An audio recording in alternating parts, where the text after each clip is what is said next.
Welcome, welcome, welcome. I hope you all are having a wonderful week. My name is Jordan Davidson, and this is another edition of Behind the Bench. This November, I am growing a mustache in support of men's mental health. Just like a mustache, mental illness starts out invisible, but soon grows into something you cannot ignore. It is the last day of November if you'd like to make a donation. The link is in the description, and men, throughout November and throughout the whole year, please take care of yourselves. And this may not be the best segue from taking care of yourself, but I am introducing a challenge for myself this week. If at any time this season, the Steelheads are down by 3 goals in a game, and they come back and win that game, I will do the one-chip challenge on a future episode of Behind the Bench. I've been looking for a reason to try it, and I wanted something somewhat attainable, but I didn't want to just give it away either, so I thought that was a reasonable. So they have to be down 3 goals in a game, and they have to win that same game. That happens, and you guys get to see me cry. In any case, the Steelheads started their week in Sarnia on Wednesday night and then came back for a couple of home games this weekend, Friday against Sault Ste. Marie, and then it's Sunday against Kingston. I was at the 2 home games. I was not in Sarnia, but I will recap all 3 games anyway. Here we go. The Steelheads were pretty short on defense for the Sarnia game. Casper Larsen was out, Isaac Enright was out, so making his OHL debut on defense for the Steelheads in Sarnia was Will Haley. He'd wear number 71, start on the 3rd defensive pair. They would also sign Liam Spencer the following day, who played a few games for them earlier in the season. They would officially sign Liam Spencer to shore up the defense a little bit. Starting in net for the Steelheads was Alessio Beglieri. Benjamin Gaudreau was the goalie for the Sarnia Sting. The puck dropped, and we got underway. Lots of scoring in the first, and it was the home team that got it started. Marcus Limpar-Lance was the first to beat Alessio Beglieri at the 5:35 mark of the first period, give the assist to Leafs draft pick Ty Voigt, and Mitch Young with the other one. It was 1-0 for the Sting. Tyson Doucette, a couple minutes later, was able to make it 2-0 for the Sting, give the assist on that one to Zach FILAK, and just 7:49 into the game, it was 2-0 for the Sting. And at the 8:58 mark, Marcus Limpar-Lance would strike again with his 2nd of the game, 8th of the season. Give the assist on this one to Sasha Pasterzov, who scored a hat trick against the Steelheads as a member of the Guelph Storm last month. And Ty Voigt getting the 2nd one. That would make it 3-0 for the Sting and put us on one-chip watch. And maybe one-chip watch was able to fire up the Steelheads a little bit. Not like they knew what was happening, but Owen Beck was able to get across the line at center and fire off a very nice bullet past Ben Gaudreau to get the Steelheads on the board. Give the assist on that one to James Hardie and ZANDER VECCIA, and the Steelheads would be on the board. It would be 3-1 now.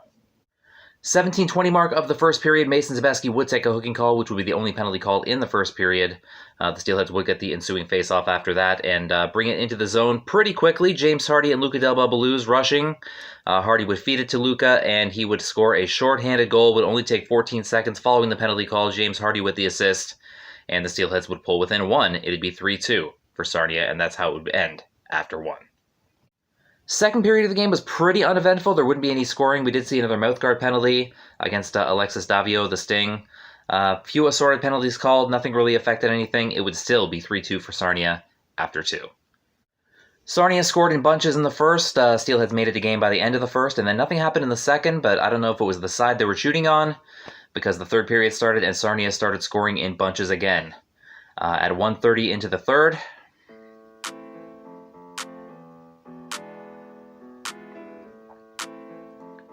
then at 2:20 into the 3rd,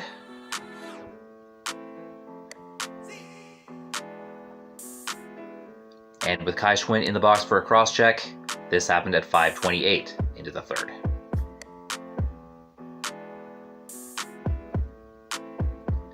And just like that, it was pretty out of reach again. Sarnia up 6-2. We would get to see a fight late in the game. At the 15:48 mark, ZANDER VECCIA was called for a blindside hit, which Ethan Ritchie took exception to. He started the fight with ZANDER. He got the instigator.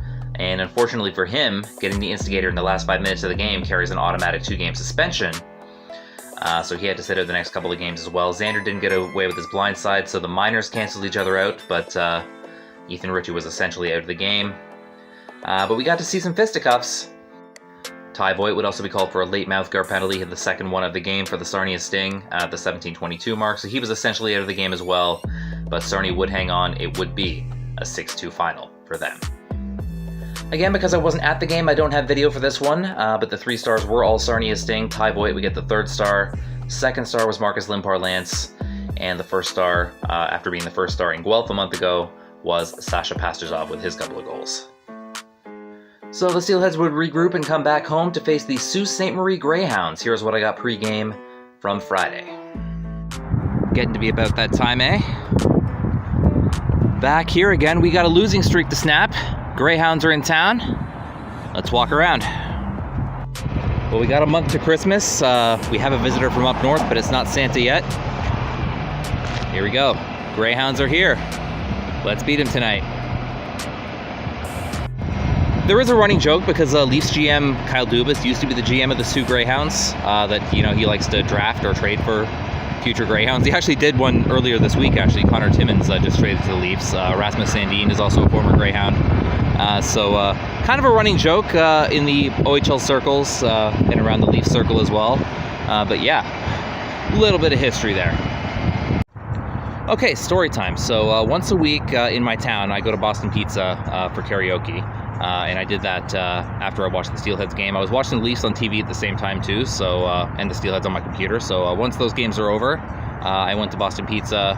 The night went on, yada yada. Near the end of the night, I was in the bathroom, and I go to reach for the door, but the door opens from the other side very fast and slams into my thumb, and I got myself a very nice welt. I wouldn't stop bleeding for about 2 hours, and it kind of looks like, let me see there.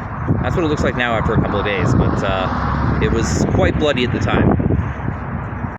Now, I didn't film during the Steelheads preseason games because the whole not getting the pass thing was still very fresh at the time, but it was during the game in Orangeville that Isaac Enright got into a pretty aggressive fight, like really going at it, and I saw him after the game. They were doing an autograph session, and Isaac Enright was, his hand was like covered in marks like this.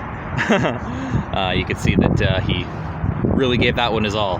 So I kind of, when I put this on my Instagram story, I kind of tagged Isaac Enright and had a little bit of laugh about it. So yeah. After Beglieri had a rough game in Sarnia, Ryerson Leaders would get the start in net for the Steelheads on Friday. The Sault Ste. Marie Greyhounds would counter with goalie Charlie Schenkel. The puck would drop, and we got underway. It was a pretty even first period. The Steelheads would win the shots 11-10 in the first. There was an early tie-up between Caden Carlisle and Ethan Del Mastro. They both go to the box for coincidental minors, but nothing would come of that. We'd also see a face-off violation later in the period, but it would be 0-0 after one. Caden Carlisle would go back to the box in the second period at the 4:50 mark for a slash. Of course, he'd stay in there until the 6:50 mark, and then at 7:33, just a few seconds after he got out, got a chance to get his feet wet, and then he is the first to beat Ryerson Leaders and to make it 1-0 for the Sault Ste. Marie Greyhounds. Tyler Savard with the assist on that one. Isaac Enright would take a cross-checking call at the 11:18 mark of the second period, and it would not take long for the Sioux to take advantage. Bryce McConnell-Barker at the 11:31 mark, just 13 seconds later, would be able to beat Ryerson Leaders, give the assist on that one to Tyler Savard and Mark Duarte, and it would be 2-0 for Sioux. Very next face-off, just 6 seconds after the goal that Tyler Savard assisted on, he would decide to go at it with Parker Von Richter. They would get into it for a little bit. Savard would get the instigator, the 2, the 5, and the 10, with Parker just getting the 5 for fighting. We hope the Steelheads would capitalize on that power play, but nothing would come of that. But they did lose Savard for a little bit. The fighting did not stop. Owen Beck, at the 15:56 mark, thought he was hit in the face by Ethan Montroy. The refs did not help him for some reason, so Beck decided to take it into his own hands. He and Montroy would go at it. Beck would get the instigator this time, so he would take himself out of a lot of the remainder of the game. That's also Beck's second instigator penalty, so he's got to be careful a little bit as far as suspensions go. But a way to stick up for yourself, dude. That should have been called. That 100% should have been called. And the coaches were not happy about that, but yeah, Beck did his thing. In any case, shots after 2 would be 19-14 for the Steelheads, but they would still be down 2-0 to the Greyhounds after 2.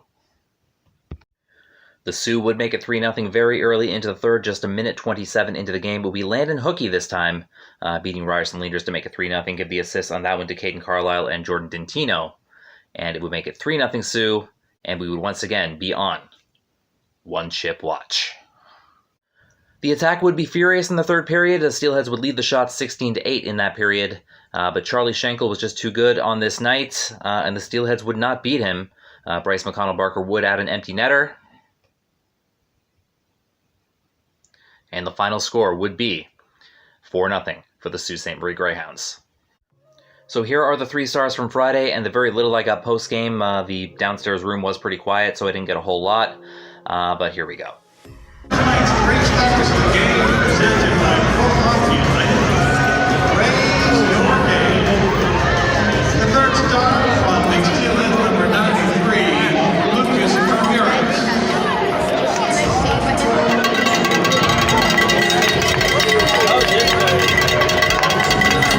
2nd star from the Greyhounds controlled to assist number 7, KAEDEN.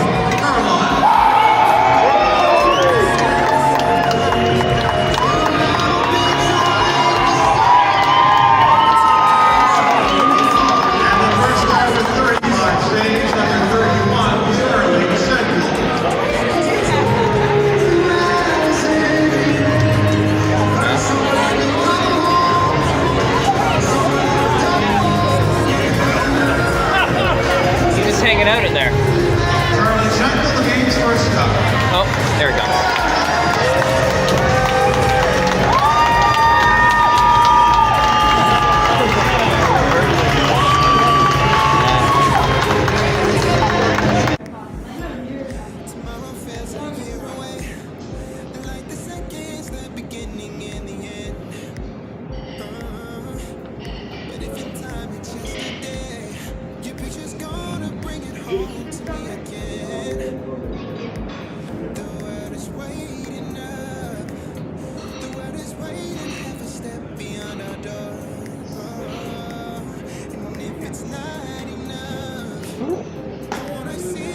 Oh.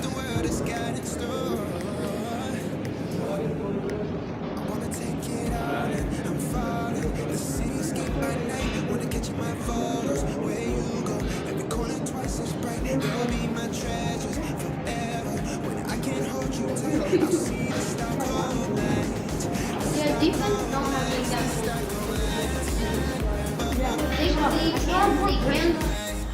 Yeah, so basically another one of those games where I don't think the players were in the mood to stay very long. I said a few quick highs. The room was pretty much empty anyway, so not a lot of fan interactions except for that one thing I got with Charlie and Chad there. But yeah, we got to break this losing streak, man.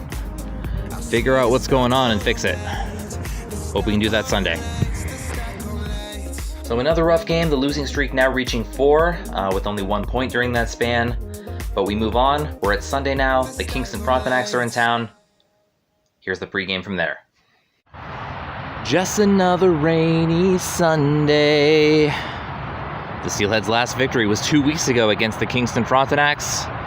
Today the Frontenacs are back. See if we can start another streak. Just pulling in now. Black and yellow, black and yellow, black and yellow. Let's get another win against these guys. It is Toys for Tots Day, so they are collecting toys at the front gate. I decided to get something a little brainy, so I got a dinosaur puzzle, you know, something I might like if I were 7 years old or whatever. Hope the kids like it, and we'll be inside when we get there. World Cup, Canada playing Croatia right now, down 2-1. They lost 1-0 to Belgium on Wednesday, I believe it was, so they need this one. Let's get it. I might sacrifice early entry for this, considering I can't do what I used to do with early entry anyway. But yeah, big game for Canada. The Christmas music has begun.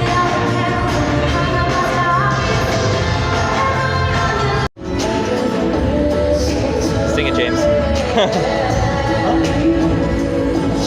I caught him singing. Yeah. Becker, you got this. You got this. Turn this way. There we go. He turned this way and he messed it up. Don't listen to me. After a solid night on Friday, Ryerson leaders get 2 consecutive starts for the first time. He'd be in net again for the Steelheads. And for the Frontenacs would be Mason Vicari. The puck dropped, and we got underway. Would the losing streak end? It would only take 58 seconds into the game for the first conversation piece. Linus Hemstrom would be hit into the boards by ZANDER VECCIA, and a huge scrum would follow. I didn't know what the heck was going on. I didn't even see who made the hit at first. But Zander eventually went to the box. They reviewed it and decided to kick Zander out of the game, unfortunately. So Zander got his 58 seconds, even shorter than that because he was on the second line. And that was it. He kind of said some choice words as he came off the ice. He wasn't too happy about the call. I didn't really see the hit, and even the replay I was able to see later didn't show a whole lot. It was taken from the other side of the boards, so the actual shot was mostly boards, and then you just see this little crunch at the top there. But yeah, didn't see it great, but we'll see what the league says about it, and hope we don't lose Zander for too long, if at all. Funny enough, first intermission I ran into Zander and his dad. Zander was already dressed, of course, but I ran into them. Dad was like, "Oh, that's a BS call, man. Did you get a good video of that?" And I had to tell him, well, I would have, but but they were hopeful that nothing would come of that as far as supplementary discipline, and we'll see what happens. In any case, the Steelheads were shorthanded for 5 minutes after that hit. Finn Harding would serve the penalty, and Kingston would take advantage once. Francesco ARCURI beating Ryerson Leader's top shelf, give the assist on that one to Matthew SOTO and MADDOX CALLENS.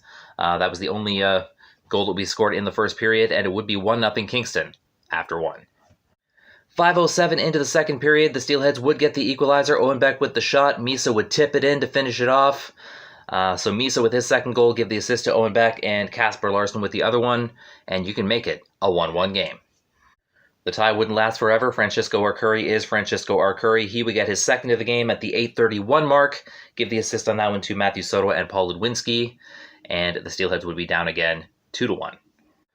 A few penalties near the end of the second period. First, Jackson Stewart was called for a hook at 13:29, and then at 14:35, Quinton Burns would be called for a hold against Ethan Del Mastro, but they thought Del Mastro embellished a little bit too, so they also got him for the dive. Not sure about that one, but it would mean we would not get the 5-on-3. It would stay a 5-on-4. At the 15:07 mark, though, from the left point, a sharp shot from Chaz Sharpe. See what I did there? Would tie the game up. Third goal of the season for Chaz Sharpe, give the assist to Charlie Callahan and Owen Beck. And we'd be knotted up again, 2-2. Unfortunately, the tie would not survive the period, as with 10 seconds left and a Bryce Cook cross-checking call, Quinton Burns would score his first of the year, beating Ryerson Leaders and giving Kingston back the lead. Give the assist on that one to Ben Roger and Owen Outwater. And after 2 periods, it would be Kingston 3, Mississauga 2. You knew this was a game the Steelheads did not want to lose. You could picture a big motivational speech by JR in the second intermission. Of course, I wasn't privy to that, being in the stands. But the Steelheads were pretty furious all game. They led the shots 47-31, so they were pretty dominant in that way all game. They just needed to beat the goalie. And they finally did at the 9:18 mark of the third period. James Hardie with a nice second chance wrister, which would beat Mason Vicari and tie the game at 3, give the assist to Charlie Callahan and Luca Del Belbaluz, and we would have a 3-3 game. So the Steelheads tied it. Would they take the lead this time? Yes, they would. A beautiful feed from Kai Schwint to Isaac Enright, who was able to bullet a point shot past Mason Vicari for his first of the season and his first as a Steelhead. Again, Kai Schwint with the assist. Isaac Enright with the go-ahead goal, and the Steelheads would lead it 4-3. Both teams would get their chances. There were some amazing saves at both ends of the ice, but it would be the Steelheads hanging on. James Hardie would get the empty netter. And Kingston kept the net empty, so there was a shot at the second one, but it would end up being a 5-3 final for the Steelheads.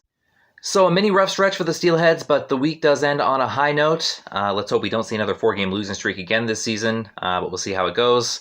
Here are the 3 stars. I happen to be with someone, by the way, who loves autographs and loves photos, so I happen to clean up a little bit as far as post-game content goes, even though the season ticket holder skate was going on, and, I don't skate, so I didn't participate in that.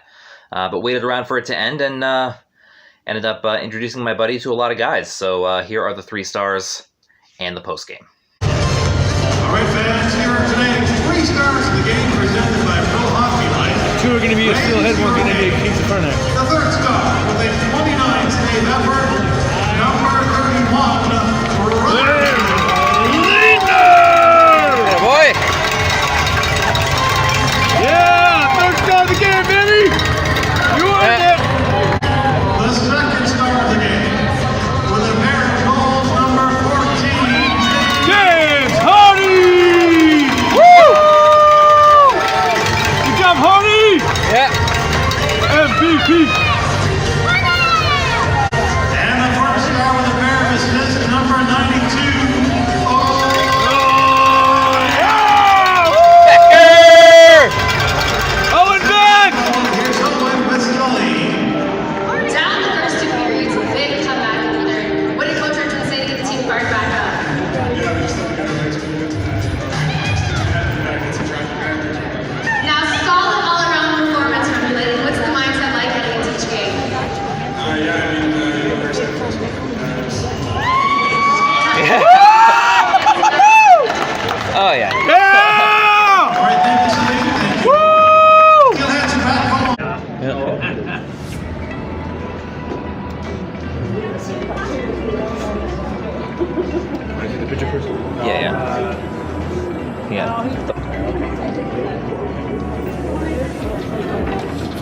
Alright. I gotcha.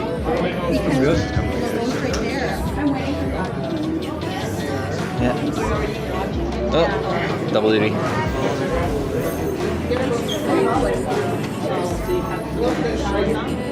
Alright. Hey, Zach.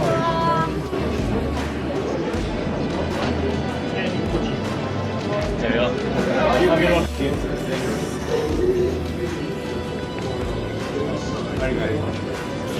Yeah. Oh yeah. Oh, I got that.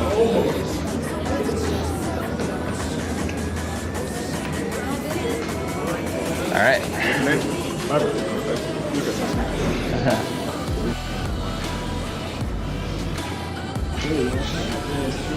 Yeah, sign it, Dill.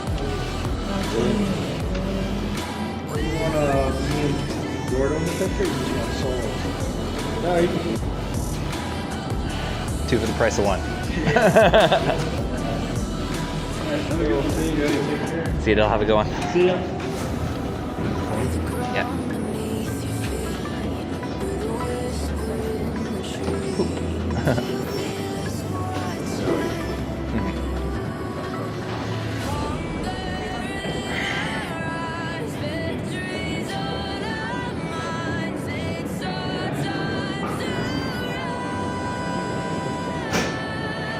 Congrats on the goal. Thank you very much. Appreciate it. What are you doing scoring game-winning goals all of a sudden? What are you doing scoring game-winning goals all of a sudden? Yeah. Hey, goal's a goal. There you go. That's going for the team, so it's Yeah. Yeah. get everybody's autograph. Congrats on the goal, too. Yep. See ya.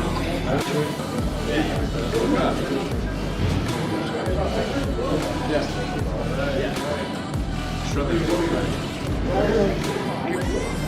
I gotcha.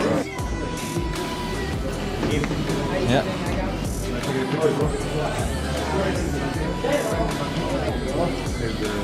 All right.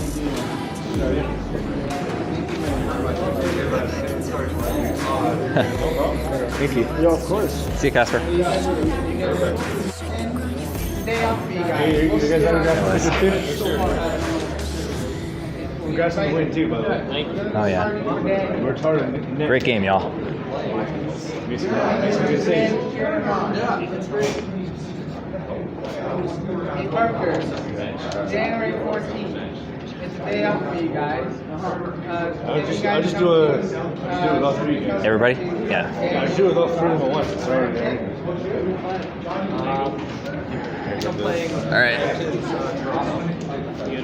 All right. Who wants to go where? Short one in the middle, I guess. Hang on.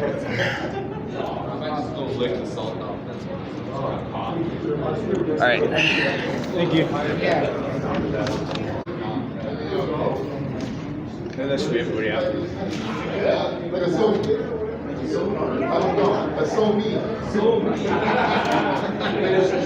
right. Oh, hang on. You're on timer again. All right. Thank you. Awesome. Yeah, no problem. Yeah, you too.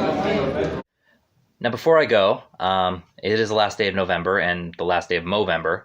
And as you know, I've been doing this for mental health, and it just so happens this past Saturday, a story came out in the Toronto Star that involved one of our own families, and of course I'm talking about the Schwint family. And again, because this does talk about mental health, I am going to put a trigger warning on this, so please be warned. Of course, Kai Schwint plays for the Steelheads now, and before him, Cole Schwint did. And this is not something I've talked about on the channel before in detail, because even though I am kind of a documentary filmmaker, I guess you could call it, I have been very protective of the guy's privacy, and it's not that I've wanted to shy away from the hard topics. It's because, you know, it's not my place to make their private information public. It is important to remember, even though I am filming around there and showing you guys a little bit about what goes on, that I'm not TMZ.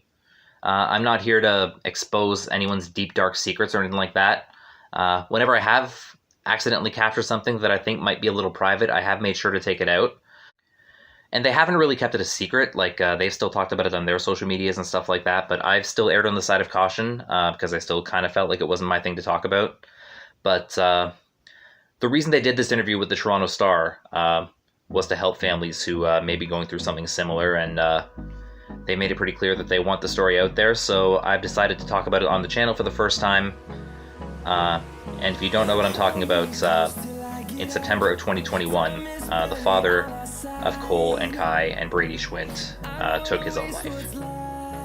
So that article came out on Saturday, and I went into the article knowing that Mr. Schwint had passed away and knowing how he passed away. But there were a lot of details I didn't know, and it was a pretty overwhelming story. I am going to link the article. Brace yourself, because it can get intense at times. But I do think it is a very important article to share, and that's why I'm talking about it today. So if you were wondering why I got a little excited / emotional when Kai had some of those early season moments last year, when he got that rookie lap during that first preseason game I did, and then when he scored the first goal of the season, now you know. I remember that preseason game in Kitchener. It was about 2 weeks after it had happened, and I think it was Kai's first game back after the funeral, and it was in their hometown of Kitchener, so it was like everything coming together. I saw the Schwints that day. It was my first day filming, but I knew I couldn't film them that day. It was still so fresh. I did go over and talk to them for a little bit, talked for a minute or two. Can't remember everything I said, but I remember at the end I talked to Brady, who's a Kitchener Rangers draft pick at the time, and I say, hey man, who are you cheering for tonight? And you know, that cut the tension a little bit and I made him smile, so I was happy for that. But yeah, it was still very fresh at the time. The article does make the very important point that when someone has mental illness, it's not just them that suffers, it's everyone around them, you know? And I've been on both sides of mental illness, you know, the giving and the receiving end. I won't go into too much detail, but there were some parts of the conversation with the Schwints that resonated with me as far as relating to people with mental illness. So it is something that everyone goes through, whether it's yourself or people around you. So I'm not going to editorialize the article or try to go any deeper into it than the article already does. I did know Mr. Schwint, but not like they did.